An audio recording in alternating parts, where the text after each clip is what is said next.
दर्शकों को कुछ इसकी प्रतिक्रियाएं भी सुनाता हूं, आप बने रहिएगा, फिर उसके बाद आपसे सवाल करूंगा। दरअसल एनडीए में भी सब कुछ ठीक नहीं चल रहा। राज्यसभा के जो उम्मीदवार घोषित किए गए थे उसको लेकर काफ़ी रसाकशी हुई। महागठबंधन के नेताओं के बाद उनके दावेदारों का नाम सामने आया। अब जो 7 सीटें टोटल, 7 सीटों में 3 तो महागठबंधन में जाती दिखाई दे रही हैं, तीनों के ऐलान हो चुके हैं, नामांकन दाखिल हो चुका है। बाकी 4, उन 4 सीटों पर विधान परिषद के लिए एनडीए के प्रत्याशियों की जीत तय मानी जा रही है। लेकिन तय तब मानी जाएगी जब सब एक दूसरे का समर्थन करें।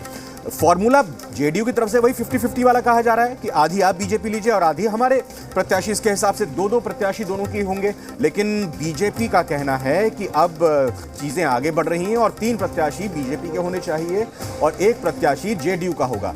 लेकिन इन सब बातों कयासों के बीच जेडीयू ने अपने प्रत्याशी का, अपने उम्मीदवार की तलाश शुरू कर दी है। उनका फॉर्मूला इस लिहाज से है कि एक तो वो अल्पसंख्यक को पार्टी की तरफ से प्रत्याशी बनाना चाहते हैं और दूसरा अति पिछड़ा वर्ग के उम्मीदवार को जेडीयू खड़ा करना चाहती है। और ये भी माना जा रहा है कि कल जेडीयू की तरफ से उम्मीदवार के नाम का ऐलान हो जाएगा। और बीजेपी की तरफ से हालांकि अभी कोई सटीक प्रतिक्रिया नहीं आई है। अब देखना होगा कि क्या आपसी सहमति के साथ ही दोनों दल एक साथ आकर अपने प्रत्याशी का ऐलान करते हैं या फिर जेडीयू पहले ही 2 प्रत्याशियों के नाम का ऐलान करके बीजेपी के खेमे में खलबली मचा देती है। और फिर देखना होगा कि इस पर बीजेपी का क्या रुख होगा। तो दिलचस्प है राज्यसभा चुनाव के साथ साथ बिहार विधान परिषद का चुनाव भी।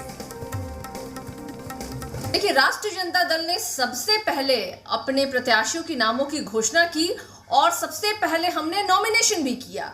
और अभी सत्ताधारियों को देखिए, ये अभी नामों के बारे में सोच ही रहे हैं। अभी आजकल करते हुए इतने दिन बीत गए, फिर भी ये अभी तक नामों की इन्होंने घोषणा नहीं की। इससे दर्शाता है कि पार्टी के अंदर, दोनों दलों के अंदर कितना अंतर कलह है, वो तो सार्वजनिक है। और यही कारण है कि एक छोटा निर्णय लेने भी में इनको इतना वक्त लग रहा है।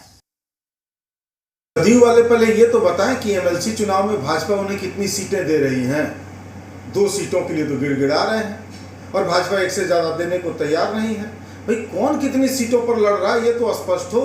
अभी देखिए ना, इन सीटों को लेकर ही गठबंधन में क्या होने जा रहा है, आपस में ये क्या करने जा रहे हैं। फरिया लेने दीजिए, ठीक से सब कुछ साफ हो जाएगा।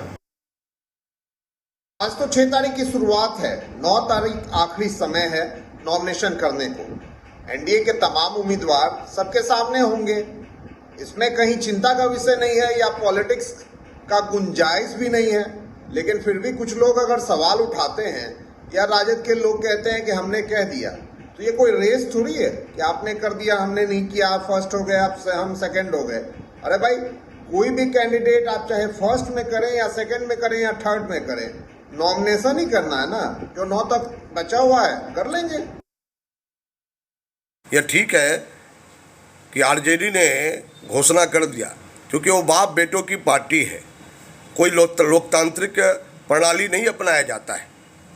लेकिन जदयू, एनडीए, भाजपा के अंदर एक प्रक्रिया है, उस प्रक्रिया के अंदर ही फैसला होता है। हमारे यहाँ इलेक्शन कमेटी प्रपोज करती है और वो सभी वर्गों का विचार करके और फिर वो नाम प्रपोज करती है। नामों पर विचार होता है, फिर पार्लियामेंट्री बोर्ड बैठता है, फिर फैसला होता है, फिर उसको प्रकाशित होते हैं। तो हमारे यहाँ एक समन्वय भी है, हमारे यहाँ एक पद्धति भी है। लेकिन आरजेडी के अंदर ऐसी कोई पद्धति नहीं है। सीधा रजनीश का रुख करते हैं। हमारे ब्यूरो चीफ इस वक्त हमारे साथ जुड़े हुए हैं, लगातार बात करेंगे। रजनीश, क्या राज्यसभा की तरह विधान परिषद में भी आखिरी तारीख को उम्मीदवारों के नामों की घोषणा और नामांकन होगा दोनों ही खेमों से? स्थिति तो ऐसी लग रही है।